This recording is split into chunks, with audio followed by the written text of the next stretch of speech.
কবির বিন সামাদ সবাইকে উদ্বুদ্ধ করলেন গাঞ্জা চাষ করার জন্য। বলি যে যার কোনো কাজ নেই সে গাঞ্জা চাষ করবে, কিসের চাষ? তাও তো সে একটা কাজের মধ্যে নিজেকে রাখলো যে গাঞ্জা চাষ করবে, ওর দিয়ে আমি একদিন ফুল চাষ করাতে পারবো। কথা কয় না? তাও তো একটা চাষ, সে তো একটা চাষ করে, একটা কাজ করে, তারে দিয়ে কি করা যাবে? ওমর রাদিয়াল্লাহু তাআলা আনহু মাথা কাটতে গেল কার? রাসূল সাল্লাল্লাহু আলাইহি সাল্লামের। এই ওমর যদি এত সাহসী না হইতো তাইলে পরবর্তীতে অর্ধ পৃথিবীর শাসক হইতে পারতেন না। সুতরাং রাসূলের বিরুদ্ধেও যদি দল করে আপত্তি নেই, সে দল করুক, তারে একদিন কনভার্ট করে আমরা আমাদের দলে নিয়ে আসবো। কিন্তু যে দল করে না, খালি বলে আমি নিরপেক্ষ, ও দিয়ে কি করবেন আপনি? কথা কয় না। আমার কথা খারাপ লাগলো, কিছু করার নেই। হয়তো বলবেন হুজুর গাঞ্জা চাষ করতে, এই ইউটিউবাররা বা থাম্বনেল লাগাই দেবে। কবির বিন সামাদ সবাইকে উদ্বুদ্ধ করলেন গাঞ্জা চাষ করার জন্য। যে কাজ করে না মোটে, তার থেকে ভালো যে কাজ করে। কথা কয় না। কারণ যে কাজ করে তাকে দিয়ে ভালো কাজ, খারাপ কাজ করলে তাকে দিয়ে ভালো কাজ করানো যাবে, কিন্তু যে মোট কাজ করে না। আমার ভাই যদি সিনেমা হল তৈরি করে, তাহলে ওই সিনেমা হল, ভাই টাকা আছে, ঢাকায় থাকে, অনেক মাল কামায়। তো এখন উনি যদি একটা সিনেমা হল বানাই, কেন বানাতে দেন, পরে উনার কায়দা করে ওয়াজ করে একদিন বলবো যে এনে সিনেমা হলে ওই শাবনূর পূর্ণিমা এগুলো না দেখায় ওখানে আপনি আজহারির ওয়াজ মারি দেন, দুনিয়ারও কাজ হবে, আখিরাতেরও কাজ হবে। সিনেমা হল বানানো আছে, খালি একটা প্রজেক্টরের মধ্যে একটা মেমোরি ঢুকাই দিয়ে আজহারির ওয়াজ ঢুকাই দিয়ে হবে। বোঝেননি? সিনেমা হল বানাচ্ছে, আপনি যাই তো ভাঙা শুরু করে দিলেন। দরকার বানাতে দেন, আগে বানাই ঠিক করবেন। আমার চিন্তা, এই চিন্তার সাথে সবাই একমত হইতে হবে এমন কোনো কথা না, বোঝেননি? আমার চিন্তার সাথে আপনারা একমত হবেন। করুন নাটক, আমি কেন করি, আমি কেন এই হালো করি, আমি কেন অভিনয় করি? অভিনয় কেন করি? কারণ তো ছেলে মিলে পরিমণি, শাবনূর, পূর্ণিমা, চঞ্চল চৌধুরী, মুশারফ করিম সব দেখে, তো ওদের ঠেকানোর জন্য আমি করি, বোঝেননি? এইগুলো যদি দেখা বন্ধ করে দেয়, তা আমারটাও বন্ধ করবে। কিন্তু ওর থামাতে পারছি না, তো ও আমারটা না পারলে ও তো শাবনূরের পিছনে পড়ে থাকছে। কথা কয় না? তো আমি যে 5টা মিনিট অন্তত ওর এই হালো কইলে থামাই রাখলাম, আমি মনে করি এইটা আমার সফলতা। ঠিক না বে ঠিক? অন্তত 5টা মিনিট হইলেও তো তার ব্রেক রাখলাম, খারাপ কাজ থেকে বিরত রাখলাম। আজকের এই মাহফিল, অনেকেই বলে মাহফিল দিয়ে লাভটা কি? লাভ হলো এই লোকগুলো, এখন আপনারা বলেন যদি এই মাহফিলে না বসে থাকতেন, হয় চায়ের দোকানে থাকতেন, নাই বিড়ি টানতেন, নাই গাঞ্জা মারতেন, এরকম না? অনেকেই আছে না এখানে? কারা কারা হাত উঁচু করেন? ও আছে পাগল, এত ভালো মানুষ দুই একটা আছে। তো যাই হোক, তো আল্লাহ সেই কাজ থেকে অন্তত কিছু সময় হইলেও আল্লাহর কাছে রেখে দেস না। আমরা হুজুররা টাকা নিয়ে আইছি, আমাদের জন্য খাওয়া দাওয়ার ব্যবস্থা আছে, আমাদের পরকালে হয়তো বাটাম টানতে পারে, এটা ঠিক, কিন্তু আপনারা যে মুক্তি পাবেন, নিরাপত্তা আছে, এটা গ্যারান্টি, বুঝেননি? এটা কিন্তু গ্যারান্টি। ইমাম সাহেবের নামাজ পড়াতে গিয়ে হঠাৎ করে পেতে দিয়েছে, আস্তে করে ব্রেক মেরি ছেড়েছে, কেউ বুঝতে পারেনি, উনিও কাউকে কিছু বলেনি, নামাজ পড়ে এসলো। পিছনের মুসাল্লিদের নামাজ হবে না? হবে না? ইমাম সাহেব সবাই দায় ঘাড়ের পান নিয়ে নামাজ পড়া দিল, মুসাল্লিদের কিন্তু কোনো অসুবিধা, কারণ ও আস্তে করে ব্রেক করে ছাড়ার কারণে কেউ টের পায়নি। তো আর আমার তো বিশ্বাস যে এরকম হয় না তা না, কথা কয় না। আমি কোনোদিন কোনো ইমামের দেখলাম না যে যেই উজু করে আসছি, মানে ও মান সম্মানের ভয়তে উজু করে না, আমার ধারণা আর কি। যদি আমার ধারণা ভুল হয় তাইলে অসুবিধা নেই, কিন্তু এটা হবে না, এটা আমি মনে করি না। আর আল্লাহর ভয়টা এমন হইতে হবে যে ইমাম সাহেব পেতে দিয়েছে, ও কিন্তু চলে আসছে, ও চলে আসবে। কারণ কি? কারণ আল্লাহর ভয়। এতগুলো লোকের দায় কাঁধে কেন নেবে? ঠিক না? তো যাই হোক, যদি নাও আসে, মুসাল্লিদের নামাজ হবে না? হবে না? কবির বিন সামাদ আর আব্দুল হাই সাইফুল্লাহর উপরে যে বাটাম যা খায় খাক, আপনাদের কোনো অসুবিধা? খুশি তো আপনারা? তাইলে আমরা আলোচনায় কি যাব? আপন আপন বলিস কারে, কেউ তো আপন হয় না।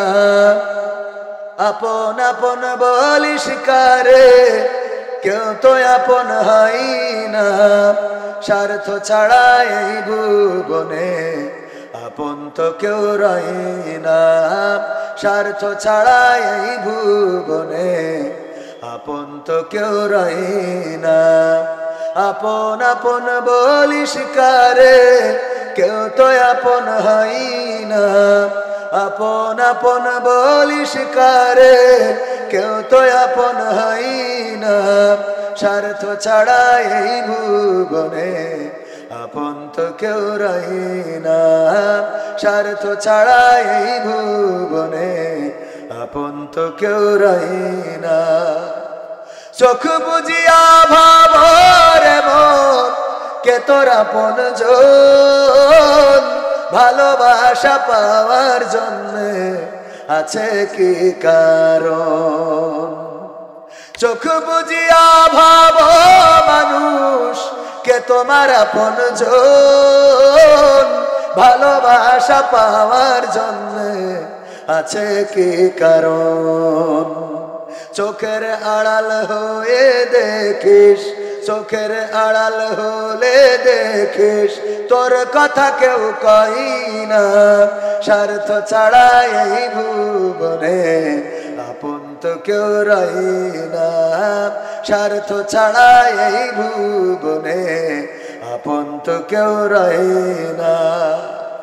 কার জন্যে তোর ভালোবাসা টাকা ঘরার বাড়ি, মরার পরে কবরেতে রাখবে তাড়াতাড়ি। কার জন্যে এই ভালোবাসা টাকা ঘরার বাড়ি, মরার পরে কবরেতে রাখবে তাড়াতাড়ি। বিনা লাভে বন্ধুরে কেউ, বিনা লাভে বন্ধুরে কেউ তুলার বোঝাও বই না। স্বার্থ ছাড়া এই ভুবনে আপন তো কেউ রয় না। স্বার্থ ছাড়া এই ভুবনে আপন তো কেউ রয় না। আপন আপন বলিস কারে, কেউ তো আপন হয় না। আপন আপন বলো কারে, কেউ তো আপন হয় না। স্বার্থ ছাড়া এই ভুবনে আপন তো কেউ রয় না। স্বার্থ ছাড়া এই ভুবনে আপন তো কেউ রয় না। ঠিক বললাম না বেঠিক বললাম? ওগো আমার ভাইয়েরা, আজকে ছিল এই বাংলাদেশে কঠোর হরতাল। কি হরতাল? কঠোর হরতাল। এটা কোনো রাজনীতির কথা বলার জন্য বলছি না, আর আমি মাহফিলে এসে রাজনীতির কথা বলিও না, প্রয়োজনও নেই। কারণ আমি মহিলা মেম্বারিতেও দাঁড়াবো না, আমার ডিসিশন ফাইনাল। মহিলা মেম্বারিতেও দাঁড়াবো, আমার ডিসিশন ফাইনাল। হ্যাঁ, আমার সিদ্ধান্ত চূড়ান্ত। আমার ভোটে দাঁড়ানোর কোনো প্রয়োজন নাই, কারণ এই দেশে নেতার কোনো অভাব কি আছে? 16 বছর আমরা নেতা পাই নাই, 16 বছর পরে নেতার কোনো অভাব বাংলাদেশে নাই। ওগো আমার ভাইয়েরা, বসন্তের কোকিল পাওয়া যায়, সুদিন আসলে নেতার অভাব হয় না। আমরা দূর সময়ে থাকতে চাই, আমরা আল্লাহর পথে থাকতে চাই, রাসূলের পথে কথা বলতে চাই। অনেকেই বলে হুজুর গো এখন তো কথা বলে শান্তি পান, আগে 16টা বছর তো কথা বলতে পারেন নাই, কত জুলুম কত নির্যাতন। আমি বললাম ওই সময় কথা বলতে মজা লাগতো, ঠিক না বেঠিক? ওই সময় কথা বলতে মজা লাগতো। আর এখন তো অবস্থা এমন, জামাতে ইসলাম চিন্তা করে 5 তারিখে বিজয় হয়ে গেছে, আমাদের মাহফিলে যাওয়ার দরকার নাই। আর বিএনপি চিন্তা করে মাহফিলে যাবো কে জন্য, তো আওয়ামী লীগের বিরুদ্ধে কথা বলবে না। আর আওয়ামী লীগ চিন্তা করে এখন গেলি তো আমাদের কুপাকুপি আছে, সুতরাং আমরা যাই কি করব, মাঝখানে মাহফিলে শ্রোতা কম না বেশি। আর আগে চিন্তা করতাম বিএনপিরা মনে করতো হুজুর যেটা আসবে আওয়ামী লীগের বিরুদ্ধে কথা বলবে আমাদের ভাল লাগবে। আর আওয়ামী লীগ চিন্তা করতো যাই অন্তত হুজুরের কন্ট্রোল করার জন্য হলেও পাশে বসে থেকে একটু বলবো যে মুরব্বি। হ্যাঁ, এইটার জামাত ইসলাম সহ অন্যান্য ওলামায়ে কেরাম চিন্তা করতো আমাদের ইমানি দায়িত্ব যাওয়া। আর 5 তারিখের পরে মনে করছে এখন এসব কিছু আমরা না করলেও হবে, অনেক কিছু হয়ে গেছে, এখনো কিছুই হয়। যদি কিছু হতো তাইলে ওই যে কোথায় যেন কুমেটে না কোন জায়গায় ভার্সিটিতে আজকে কুপাকুপি হয়েছে, আমার ছাত্রদেরকে রক্তাক্ত করা হয়েছে, যেই দলের ব্যানারে রক্তাক্ত করেছে, আমরা সেই দলকে বলতে চাই দয়া করে আপনাদের ব্যানারে এমন কাজ হবে জাতি এটা প্রত্যাশা করি। কথা কয় না? কুয়েটে মনে হয়, হ্যাঁ কুয়েটে, কুয়েট বিশ্ববিদ্যালয়ে যে রক্তাক্ত হয়েছে, রক্তক্ষয়ী সংঘর্ষ, সাধারণ ছাত্রদের উপরে চড়াও হয়ে তাদেরকে রক্তে রঞ্জিত করা হয়েছে। এই মাহফিল থেকে প্রতিবাদ জানাচ্ছি, এই বাংলাদেশে বাক স্বাধীনতা, কথা বলার স্বাধীনতা এনেছে ছাত্র জনতা। সেই ছাত্রদের পরে যদি হামলা করা হয়, ছাত্র জনতা কেন বাংলাদেশের সচেতন কোন নাগরিক এটা মেনে নিবে না? আর যারা এই কাজগুলো করছে তারা কারা? ওরা কারা খুঁজে বের করা লাগবে। নাকি তারা মুখোশ পরিহিত, তারা বিভিন্ন দলের ব্যানারে অন্যায় অপরাধ করতে চায়? ওগো আমার ভাইয়েরা, এই দেশে এখন অন্যায় এতটাই বেড়ে গেছে। গত 16 বছর, এই 16 বছরের মধ্যে আমি তো 2019 থেকে মাঠে ময়দানে, করোনার পর থেকে বলা যায় 20-21 থেকে মাঠে ময়দানে, কোনোদিন আমার গাড়িতে আক্রমণ হয় নাই, কোনোদিন আমার গাড়ি ভাঙচুর হয় নাই। গতকালকে মাহফিল করে ফেরার পথে আমি যখন যমুনা পার হইলাম, হওয়ার পরে শুধুমাত্র আমার গাড়িটা নয়, আমার গাড়ি বজলুর রশিদ আঙ্কেলের গাড়ি, সেই সাথে আবার তার জামাতা আব্দুল বারী রশিদের গাড়ি, সেই সাথে আমাদের আরেকজন বক্তা জহিরুল ইসলাম জিহাদি, তাকে তো অ্যাটাক করে রক্তাক্ত করে তার কাছ থেকে ছিনিয়ে নিয়েছে, মাল সম্পদ, মোবাইল, টাকা পয়সা নিয়েছে। আমার গাড়িতে হঠাৎ করে কি যেন ব্লাস্ট হলো, মনে হলো আমার টায়ার বাস্ট হয়েছে কিনা, দাঁড়াতে যেয়ে আবার দাঁড়ালাম না। চিন্তা করলাম টায়ার বাস্ট হইলে তো গাড়ি অন্তত খারাপ ভাবে চলতো। সামনে গেলাম, আরো সামনে এগিয়ে গেলাম, আমার ক্যামেরাম্যানকে বললাম কি হলো, এমন ঝাঁকুনি দিয়ে কি বাস্ট হলো? গ্লাস খুলে দেখে আমার গাড়িতে ইট মেরেছে। ওগো আমার ভাইয়েরা, চিন্তায় বেড়ে গেছে, চুরি বেড়ে গেছে, ডাকাতি বেড়ে গেছে। গতকাল চৌগাছায় একজনের বাড়ি গোয়ালের গরুর গোয়ালের তালা ভেঙে 5টা গরু চুরি করে নিয়ে গিয়েছে। এই কাজগুলো চলছে। আমার গাড়িটা নষ্ট, আমার গাড়িটা নষ্ট বলতে খারাপ হয় নাই, কিন্তু কিছু কাজ বাড়িয়ে দিয়েছে। ওদের চিন্তা হলো দূর থেকে ঢিল ছুঁড়ে মারে, গ্লাসে লাগে, মানুষের মাথায় লাগে, কপাল ফাটে, কপাল কাটে। অনেক সময় গাড়িতে এমন জায়গায় লাগে ইঞ্জিন বিকল হয়ে যেতে পারে।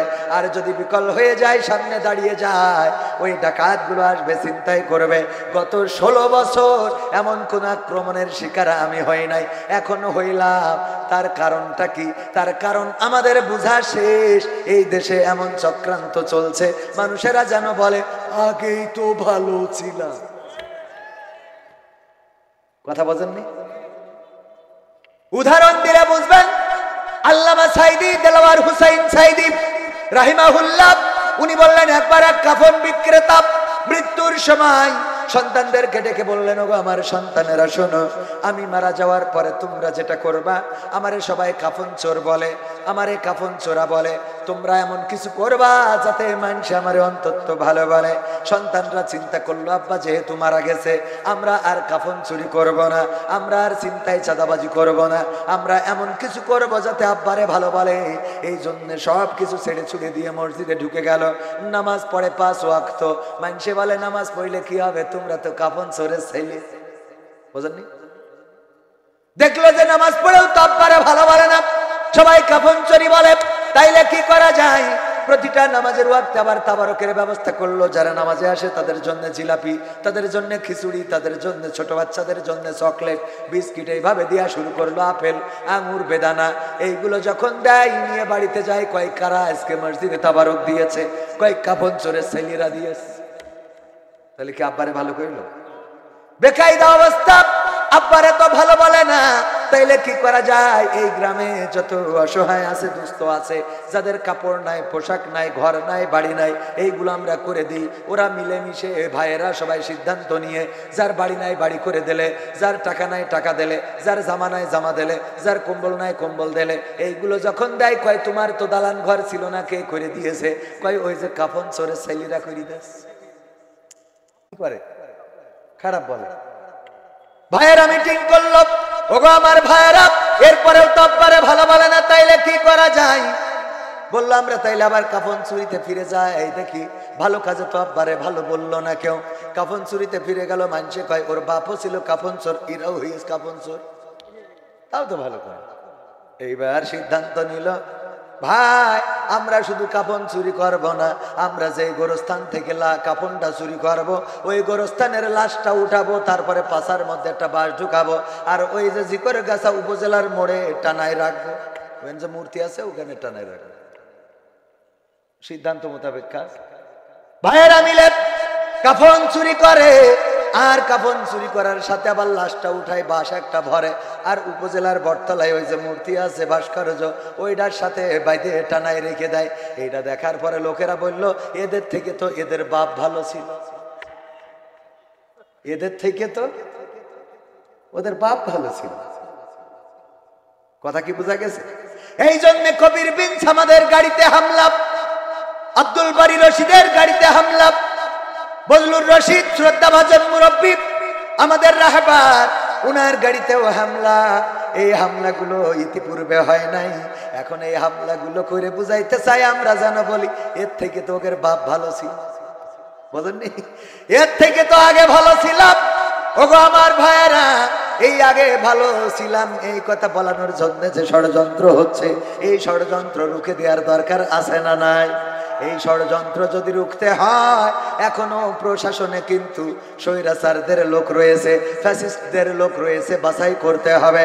তাদেরকে বাছাই করা ছাড়া তারা দাঁড়িয়ে দাঁড়িয়ে দেখে, কিন্তু কোনো প্রতিবাদ করে না।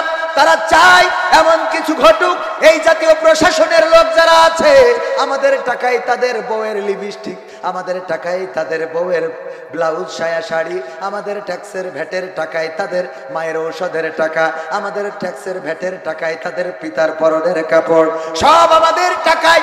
আর আমাদের জনগণদের যদি নিরাপত্তা দিতে ব্যর্থ হয়, তাইলে এই পুলিশ রাখার কি কোনো দরকার আছে? ষড়যন্ত্র থেমে নাই। ডক্টর ইউনূস এমন একজন সরকার, ইলন মাস্কের সাথে ওই যে মিটিং করে আমাদের নরেন্দ্র মোদী দাদা, ওই দেশে যেয়ে মিটিং করে গো, করেও সাকসেস হয় নাই। আর আমাদের ডক্টর ইউনূস ভার্চুয়ালে মিটিং করে এই দেশে মোটামুটি স্টারলিংক ইন্টারনেট, দ্রুতগতি সম্পন্ন ইন্টারনেট এই দেশে চালু করা হবে। ইলন মাস্ক শুধুমাত্র রাজি হয় নাই, বরং ডক্টর ইউনূস যে স্ট্যাটাস দিয়েছে তাতে আবার উল্টো কমেন্ট করেছে যে আমি অপেক্ষায় আছি বাংলাদেশের সাথে কাজ করার জন্য। সবাই জোরে জোরে বলেন আল্লাহু আকবার। এরকম একজন রাষ্ট্রপ্রধানের দরকার আছে না, যে শুধুমাত্র ন্যাশনাল নয়, ইন্টারন্যাশনাল ভাবে কাজ করতে পারবে। যারা নির্বাচন করছেন, আমরাও চাই নির্বাচন হোক, কিন্তু এই দেশের সংস্কার দরকার আছে না নাই? 16টা বছর ফ্যাসিস্ট সরকার ছিল, আপনারা মায়ের খেয়েছেন, জেলে গিয়েছেন, রিমান্ডে গিয়েছেন, বাড়ি শুতে পারেন নাই, অসুবিধা নেই। এখন 16 মাসও আপনাদের আগাচ্ছে না কে? এত সেক্স কোনতে আসে? কথা কয় না। আবার আজকে যে কট্টর হরতাল অবরোধ দেখেছেন, যদিও রাস্তায় কেউ নামে নাই, কিন্তু যারা ডেকেছেন তাদেরকে বলবো, 16টা বছর তো চেয়ারে আরামেই ছিলেন, ফুরফুরি বাতাস খেয়েছেন। কবির বিন সামাদের নাম ব্যানারে লিখলেও আমার জিগর গাছায়, আল্লাহর ওলিরা পরহেজগার বান্দারা, ওরা ব্যানার পর্যন্ত চেঞ্জ করে দিয়েছে, জিগর গাছায় উঠতে দেয় নাই আমারে। তো 16 বছর আমাদের তো কথা বলতে দেন নাই, 16 বছর আরামেই ছিলেন, তো 16টা মাস অন্তত ঠান্ডা থাকেন। কথা কয় না। 16টা মাস কি ঠান্ডা থাকা যায় না? একই রাজনীতির কথা বলছি। তাহলে 16টা মাস ডক্টর ইউনূসের একটু কাজ করতে দেন, সে কাজ করুক, তাই না? ভালো কিছু করুক। সভাপতি সাহেব, আমার কথা কি খারাপ লাগে শোনা? আমি তো রাজনীতির কথার মধ্যে মোট যাবো না, এটা দেশের জন্য বলছি, মানুষের জন্য, মানুষের কল্যাণের জন্য। না বললি শোনা বোঝে না অনেকে। আল্লাহ কবুল করুন, বলেন আমিন। তো 16টা মাস অন্তত একটু ধৈর্য ধরলে অসুবিধা?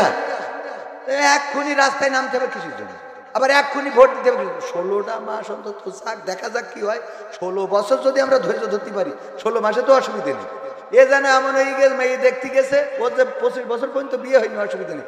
দেখতে যেই পছন্দ হয়ে গেছে, বছর সব বাড়ি সব সেজে গুজে আসতে হবে। বলতে কে সেজে গুজে? তোরা যে ইয়ে টিনে কেটে নিয়ে আমি বসে থাকলাম, শয়তান। ও আছে বিয়েতে নিয়ে বাড়ি যাইতে হবে। তা তুই 25 বছর যদি ধৈর্য ধরতে পারিস। ওয়ালাইকুম আসসালাম রাহমাতুল্লাহ। আমাদের বিশেষ অতিথি জনাব মোহাম্মদ আশফাকুজ্জামান খান রনি সাহেব প্রধান অতিথি আমাদের মাহফিলে এসেছেন। লিল্লাহি তাকবীর, লিল্লাহি তাকবীর। আল্লাহ ভাইকে হায়াতে তাইয়্যিবা নসিব করে দিন, বলেন আমিন। মাশাআল্লাহ।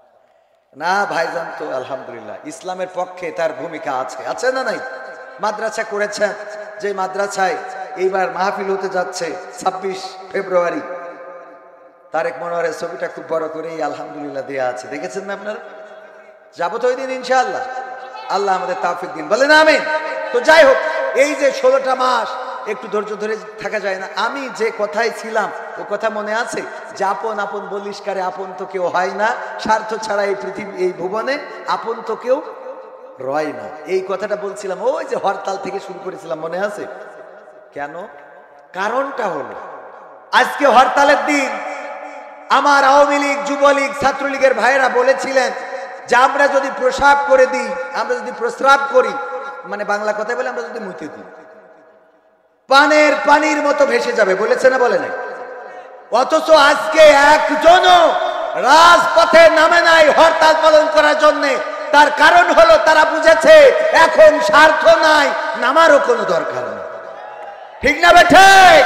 কারণ জানে আগে শেখ হাসিনা ছিল, স্বার্থ দিত, নিরাপত্তা দিত, টাকা দিত, গম দিত, চাল দিত, ধান দিত, পাট দিত, সয়াবিন তেল দিত, ব্রিজের মধ্যে রড দিত, আমরা সেখানে পাট ঢুকাতাম, পিচ দিত, আমরা সেই জায়গায় 1 ইঞ্চির জায়গায় 5 ইঞ্চির জায়গায় 1 ইঞ্চি ঢালাই দিতাম, এইভাবে মাল টানিছি, খাইছি। এখন তো নেত্রী দিতে পারবে না, সুতরাং রাজপথেও আমরা দাঁড়াবো না। ঠিক না বেঠিক? আমি বলি তোমাদের দল করার কোনো অধিকার নেই। আজকে হরতাল, অন্তত গাড়ি না ভাঙিস, অন্তত ব্রেক তো করাবো। কথা কয় না? আমার কথা যদি রাজনীতির হয় আপনারা বলবেন, আমি কিন্তু রাজনীতির কথা বলতে রাজি, কারণ আমার কথা হলো বাস্তবতার নিরিখে। আমি যে গানটা গেয়েছি যে আপন বলে, আল্লাহ বলেছেন তোমরা যাদেরকে আপন মনে করো কেউ আপন না, এই আহাল বর্গ কেউ তোমার সাথে যাবে না, তোমার পাশে দাঁড়াবে না, তোমার চেনবে না। বিশ্বনবী বলেছে ওই দিন মা সন্তানের দেখি দৌড় দেবে, সন্তান মা দেখি বাপের দেখি দৌড় দেবে। কার কথা?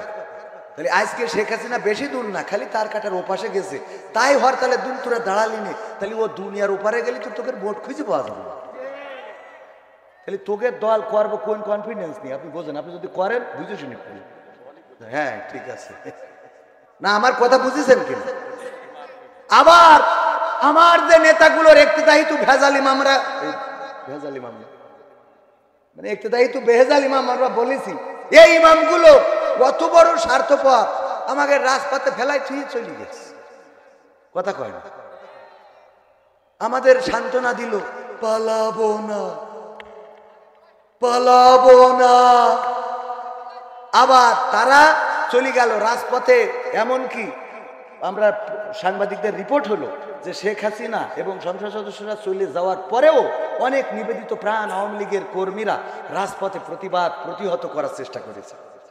ওরা তখন পর্যন্ত জানে না যে মাল চলে গেছে, বোঝেননি?